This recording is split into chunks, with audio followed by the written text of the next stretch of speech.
Hello भाई लोग, तो कैसे हो? आई होप, उम्मीद करता हूँ कि आप लोग बहुत अच्छे होंगे। तो आज के सेशन में हम क्लास 8 के 1 पॉइंट से लेकर 3.4 तक के जितने भी वीवीआई क्वेश्चन होगा, जो लगातार हर बार एग्जाम में पूछे जाते हैं, उसी क्वेश्चन को बनाने का कोशिश करेंगे। और इस क्वेश्चन से हम टेस्ट लेंगे। आप इस तरह से मानिए कि आप लोगों का एमसीक्यू क्वेश्चन माना जाएगा, जो हर बार आपकी परीक्षा में पूछा जाता है।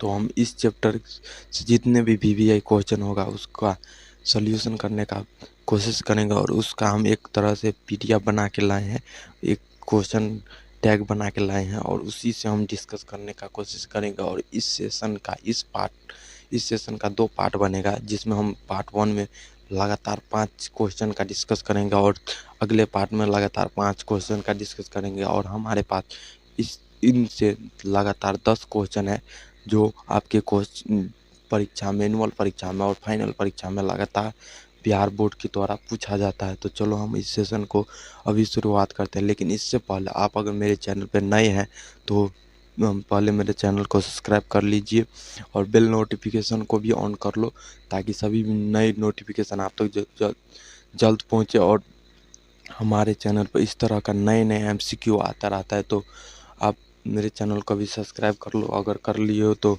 बहुत अच्छा। और चलो हम इस सेशन का शुरुआत करते हैं, और लाइक भी कर देना। चलो शुरुआत करते हैं। तो चलो शुरुआत करते हैं, देखते हैं कि क्वेश्चन 1 क्या कह रहा है। क्वेश्चन नंबर 1 कह रहा है कि परमेय एवं अपरमेय संख्या किसे कहते हैं? उदाहरण सहित उत्तर दें। तो देखो, फर्स्ट क्वेश्चन कर रहा है परमेय और अपरमेय किसे कहते हैं। तो इसको आप 1.1 के चैप्टर में जब शुरुआती करेंगे, तो चैप्टर का ही नाम है परमेय, अपरमेय और पूर्णांक। तो वहाँ से आपको इसका डिफिनीशन पता होना जरूरी है। अगर नहीं पता है तो चलो हम लिख के बता देते हैं, लेकिन इसका डिफिनीशन आप लोगों को खुद पता होना चाहिए और याद भी होना चाहिए। चलो हम दिखाते क्या होता है। तो परमेय वह धनात्मक पूर्णांक जिसे हम P/Q के रूप में व्यक्त कर सकते हैं। जैसे देखो, ये P/Q कहने का मतलब होगा कि 5/3 इस रूप में व्यक्त कर सकते हैं, एवं जिसका वर्गमूल आसानी से निकाला जा सकता है। ऐसा नहीं कि वर्गमूल निकाल लो, लगातार लंबा प्रोसेस जा रहे हो और तब निकल रहे हो, ऐसा नहीं। जिसका वर्गमूल आसानी से निकल जाए उसे हम परमेय संख्या कहते हैं। जैसे देखो, हम अगर √16 लेंगे तो इसका वर्गमूल 4 निकल जाएगा आसानी, तो इसे हम क्या कहेंगे? ये परमेय संख्या है। तो उदाहरण में देख लो, उदाहरण में क्या है? उदाहरण में √16 इसका वो निकल जाएगा ना, इसका निकल जाएगा 4। ये तो P/Q के रूप में होगा ही। 25 √25 का 5। इसी तरह जिसका वर्गमूल आसानी से निकल जाए और जिसे P/Q के रूप में व्यक्त करें, उसे हम परमेय संख्या कहते हैं। और दूसरा क्वेश्चन देखो, दूसरा, और इसी में था अपरमेय संख्या भी था। तो चलो दूसरा को देखते हैं। अपरमेय संख्या समानुपाती होता है। देखो, अपरमेय संख्या है ना, वो परमेय संख्या के ठीक उल्टा होता है। मतलब ये वो, और अपरमेय संख्या का अगर आप लोग लिखना चाहेंगे तो लिखिएगा, वह धनात्मक पूर्णांक जिसके हम P/Q के रूप में व्यक्त नहीं कर सकते हैं, एवं जिसका वर्गमूल आसानी से नहीं निकाला जा सके, उसे हम अपरमेय संख्या कहते हैं। उदाहरण के लिए देखो, √17 इसका वर्गमूल निकल ही नहीं सकता है। फिर 3.1.4 या 3.14, फिर 3.2/4, ये सब क्या है? अपरमेय संख्या है। यहाँ से आप वीडियो पॉज करके अगर लिखना चाहेंगे तो लिख लीजिएगा। चलो हम दूसरे क्वेश्चन की ओर चलते हैं। दूसरा क्वेश्चन क्या कह रहा है? दूसरा क्वेश्चन कह रहा है 5/18 को मैंने 7/72 के व्युत्क्रम के गुण से ज्ञात कीजिए। ये व्युत्क्रम का गुण है, जो 1.2 में आपको या 1.1 के 5वीं या 4वीं क्वेश्चन में मिल जाएगा। तो आप वहाँ से जाके इसको हल कीजिए, खुद से हल कीजिए। ये गुण है, इसका गुण आपको अगर पता होगा ना, तो इस जरूर ये आप बना लीजिएगा। और अगर बन जाए तो मेरे कमेंट बॉक्स में पिन कर दीजिएगा कि भाई जी मेरा बन गया। चलो तीसरे क्वेश्चन की ओर देख चलते हैं। तीसरा क्वेश्चन क्या? निम्न समीकरण को बनाए। समीकरण देखो, ये जो 4 समीकरण है, ये वीवीआई इसी में से पूछा जाता है। तो इस 4 समीकरण को बनाने के लिए कह रहा है। तो चलो हम इसका बारी बारी से एक एक करके डिस्कस करते हैं। चलो, तो क्वेश्चन नंबर 3 का हम पहला बनाते हैं। पहला क्वेश्चन था x/2 2 - 7 = 15।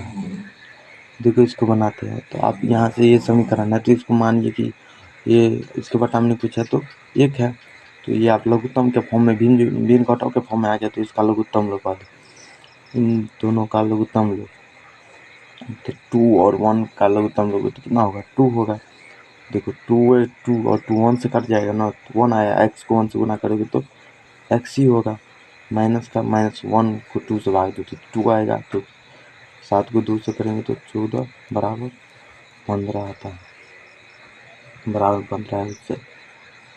अब देखो अब ये अगर घट भी नहीं सकता है क्योंकि इधर चर संख्या और इधर अचर संख्या है, तो इसको ऐसा करो, कोना कोनी गुना करो ये, और 15 के बटा में भी नहीं है कुछ तो 1 माना जाएगा, क्योंकि जिस संख्या के बटा में नहीं कुछ होता वो 1 होता है।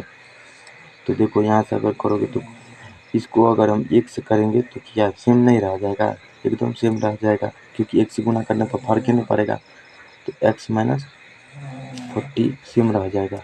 और बराबर देखो इसको अगर हम इससे गुना करेंगे तो 15 दूना 30 हो जाएगा। अब देखो x का मान हमें निकालना था, तो x इधर हम रख लेते हैं, और जिसका मान निकालना रहता है ध्यान दीजिएगा उस वहाँ पे बराबर को लाया जाता है, तो x का मान निकालना है तो बराबर को यहाँ लाइए, तो यह 14 बचा और 30 है, तो 30 पहले लिख लीजिए,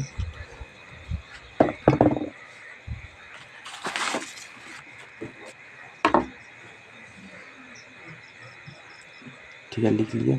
और ये 14 किसमें क्या माइनस में ना, तो इधर आएगा बराबर की सेट, आपको पता होगा समानो चिन्ह समानुपाती सब की बराबर की सेट प्लस रहता है उस सेट जाता है तो माइनस में होता है, उस सेट माइनस में होता है इस सेट आता है तो प्लस में आता है, गुना में रहता है तो भाग में बदल जाता है, भाग में रहता है तो गुना में, तो ये पता होना चाहिए आपको। और अगर ये यहाँ पे देखो माइनस में है ना, इधर आएगा तो ये क्या हो जाएगा, प्लस में हो जाएगा। और आप अब इसको ऐड कीजिए, x बराबर 30 और 40 को जोड़ेंगे कितना होगा, 44 हो जाएगा, तो यही x बराबर कितना आंसर आया, 44 आया, यही आंसर है। चलो अब दूसरा क्वेश्चन को हम सॉल्व करते हैं। दूसरा क्वेश्चन था -2x बाय 7 + 2 = 8, ये है, तो इसको हल करो। अगर आपको आता है इसका सॉल्यूशन तो वीडियो को पॉज करो और इसको आप खुद से बनाओ, इसके बाद जब हम बनाएंगे तो इसे मिला के चेक कीजिएगा। चलो हम बनाते हैं इसका, -2x है ना, इसके बाद हमने पूछा तो एक हो जाएगा, ये आप फिर भिन्न जोड़ के फॉर्म में आ गया, इसका भिन्न जोड़ कर 7 1 का लघुत्तम लेंगे तो 7 होगा, और देखो 7 एकम 7 -2 के करेंगे तो -2 का -2x रहेगा, एक मरतबे फर्क नहीं पड़ेगा, प्लस का प्लस 1 के 7 से गुना के 7 हो गया, 7 से 2 को 7 से कट के तो 14 आ जाएगा।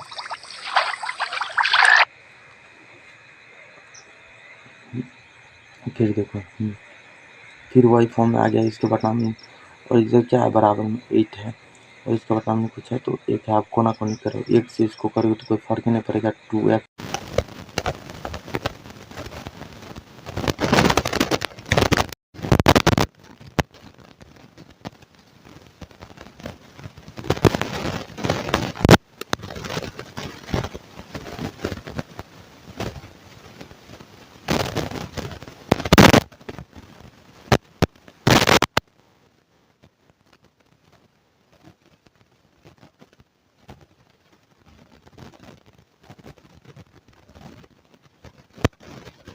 ना होता है, अगर 6 में से 4 को मैनेज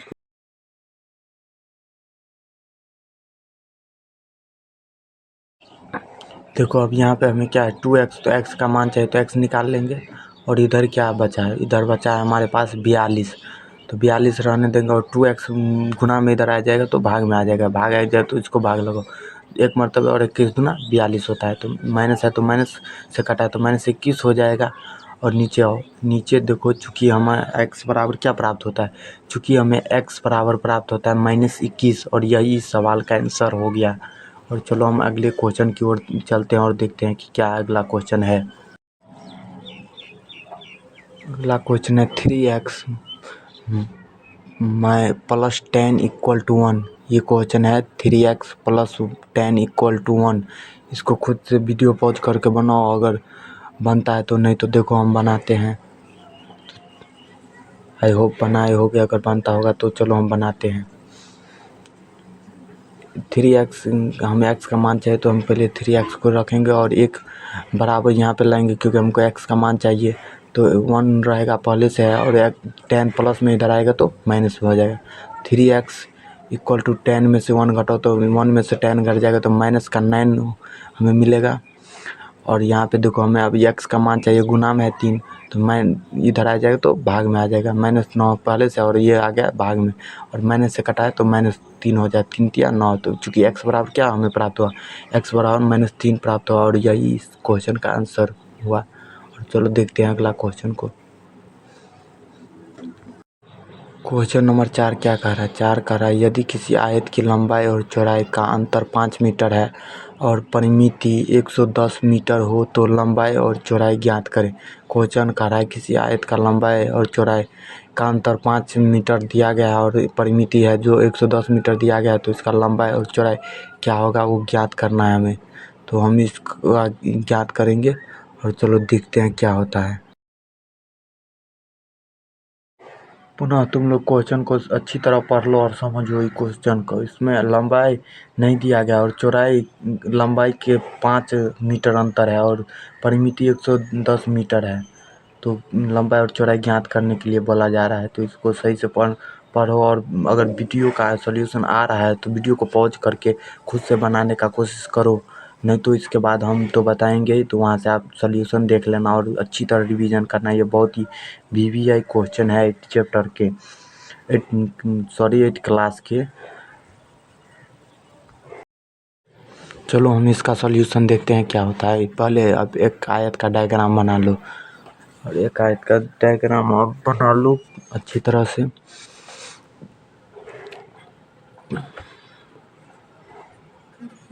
आयत का डायग्राम बनाने के बाद इसका नामकरण दे दो, आप कुछ भी दे सकते हो, ये अल्फ़ाबेट लेटर का कुछ भी दे सकते हो। हम ABCD दे रहे हैं,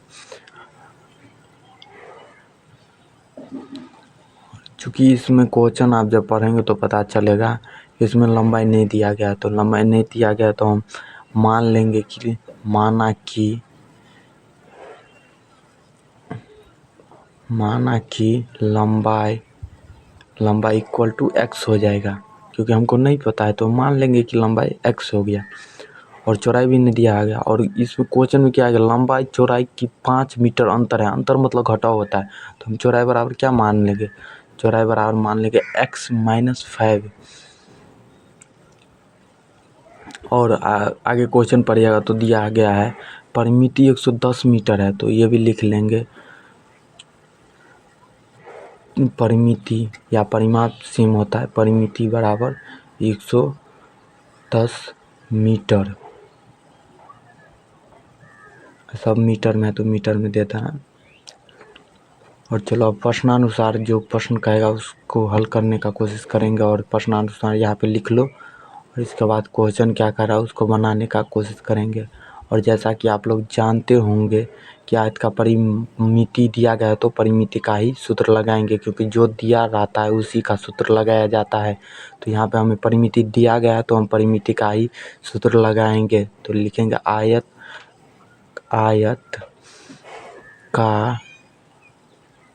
का परिमिति या परिमाप एक होता है इक्वल टू 2 इंटू लंबाई जोड़ चौड़ाई होता है। ये तो सबको पता होगा, क्योंकि आप नर्सरी क्लास में पढ़े होंगे। तो आयत का परिमिति, ऊपर देखो आयत का परिमाप दिया गया है ना 110 मीटर, तो हम वही लिख लेंगे। पहले यहाँ पे 110 मीटर दिया गया है, इक्वल टू बराबर है तो बराबर दो, इधर आओ 2 है करें। लंबाई कितना है x, लंबाई x माने तो x देंगे, प्लस है तो प्लस देंगे, और चौड़ाई प्लस है तो प्लस दो। चौड़ाई कितना है, चौड़ाई देखो x - 5 है तो x - 5 दो। अब यहाँ पे नीचे आओ, फिर इधर का सेम रहने दो, अभी इसका कुछ नहीं करेंगे। 110 मीटर आगे आ जाए 2 इंटू एक्स, 2x हो जाएगा, और -5। फिर इधर का सेम अभी रहने दो, इधर का भी सेम रहने दो, जैसा है वैसा। तो यहाँ देखो 2 रहेगा करेगा, और आपको पता होगा कि कोष्ट हटता है तो गुना आता है, और कोष्ट के अंदर जो है वो लिख लो। अब देखो नीचे इधर का भी कुछ नहीं करेंगे, सेम उतारते जाएंगे। और यहाँ पे देखो ये 2 है, जो 2x और -5 दोनों से मल्टीप्लिकेशन कर रहा है, यानी कि गुना कर रहा है। तो इसको गुना करो, 2 से 2 को गुना कर 2x 4x हो जाएगा, और माइनस तो माइनस, अब 2 को 5 से गुना करोगे तो 10 हो जाएगा। नीचे आओ, इधर का भी साइड चेंज कर लो जिससे आपको बनाने में आसानी हो। तो इसका साइड चेंज करते 4x - 10 इधर ला लो, और बराबर को साइड 110 मीटर दे दो। अब जो अचर है अचर के साथ रखेंगे, और चर है चर के साथ रखेंगे, क्योंकि x का मान चाहिए तो बराबर को यहाँ लाओ। और 110 मीटर पहले से है इधर, तो इधर रहेगा अभी तक 110 मीटर। 110 मीटर और माइनस है तो माइनस देंगे, और 10 यहाँ इधर आएगा, माइनस में था और इधर आएगा तो प्लस में हो जाएगा। ये तो पता होगा आपको चिन्ह परिपाटी। और चलो हम इसका सोल्यूशन अगले पन्ना पर देखते हैं। तो हमें वहाँ पे क्या प्राप्त हुआ था, 4x = 110 था, और 10 जोड़ देंगे तो 120 हो जाएगा। हाँ, तो अभी देखो आपको तो इससे पहले भी सोल्यूशन के पता होगा। x का मान अभी गुना करा, इधर आएगा तो भाग में हो जाएगा 4, तो भाग में 2, अब 4 से लगाओ भाग, 30 चौका कितना होता है, 120 होता है ना। तो इससे कट जाएगा पूरे लगाओ, तो 4 तिया 12, 0 है तो 0 30। तो चूँकि x बराबर हमें क्या प्राप्त हुआ, x बराबर हमें प्राप्त हुआ 30, लेकिन x किसको माने थे हम, लंबाई को ना। तो अब क्या होगा, चूँकि लंबाई बराबर 30 सेंटीमीटर निकल गया, और चौड़ाई है ना, तो चौड़ाई के लिए भी हम इक्वेशन माने थे, याद करो क्या इक्वेशन माने थे। चौड़ाई के लिए इक्वेशन मानते x - 5। तो x का मान 30 है तो 30 दे देंगे, और माइनस है तो माइनस, 5 है तो 5 घटाओ कितना होगा, 25 होगा तो 25 लिखो, और चौड़ाई 25 होगा। तो हमारे यहाँ देखो निकल गया, लंबाई कितना निकला 30 मीटर, और चौड़ाई 25 मीटर। चलो हम अगले क्वेश्चन का सोल्यूशन अब अगले पार्ट में देखेंगे।